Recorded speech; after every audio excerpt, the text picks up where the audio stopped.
নমস্কার। তন্ত্রমন্ত্রে আপনাকে স্বাগত। শ্রী রামচন্দ্রের পরম ভক্ত হনুমানজি তার সম্পর্কে ভক্তি, শক্তি ও নিঃস্বার্থ ভালোবাসার বা সেবার এক অনন্য প্রতীক তিনি। রামচন্দ্রের কাহিনী জুড়ে তাদের বহু ঘটনার কথা উল্লেখ আছে। রাম ছাড়া যেমন রামায়ণ হয় না, ঠিক হনুমানজি ছাড়াও রামচন্দ্রকে ভাবা যায় না। রাম রাবণের যুদ্ধের এক পর্যায়ে রাবণের ভাই অহিরাবণ রাম ও লক্ষ্মণকে অপহরণ করে পাতালে নিয়ে যান। হনুমান সেখানে গিয়ে সুকৌশলে রাবণের ভাই অহিরাবণকে পরাজিত করেন এবং রাম লক্ষ্মণকে উদ্ধার করেন। এই ঘটনার সময় তিনি পঞ্চমুখ ধারণ করেছিলেন বলে মনে করা হয়। প্রচলিত কাহিনী অনুসারে রামচন্দ্রের রাজ্যাভিষেকের পর মাতা সীতা হনুমানজিকে একটি মূল্যবান মুক্তার মালা উপহার দেন।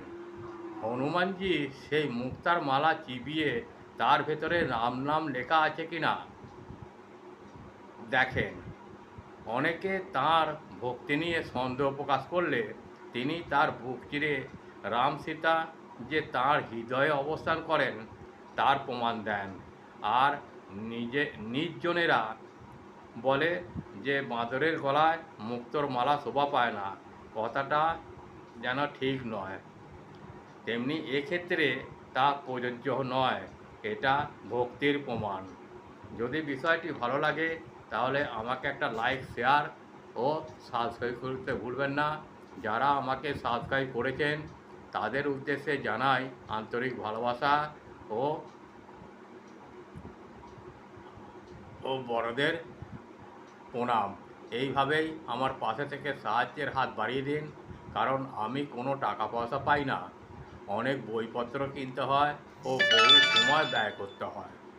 আপনাদের একটি সাবস্ক্রাইব আমাকে একটু আলো দিশা দেখাতে পারে, তাই অনুরোধ সাহায্যের হাত বাড়িয়ে দিন। শেষে বলি, মা তারা, ঠাকুর রামকৃষ্ণ, মা সারদা, বাবা বামদেব সকলকে ভালো রাখুন, সুস্থ রাখুন ও সকলের মঙ্গল করুন। নমস্কার, ভালো থাকবেন, ভালো রাখবেন। জয় শ্রীরাম, জয় হনুমানজি কি জয়।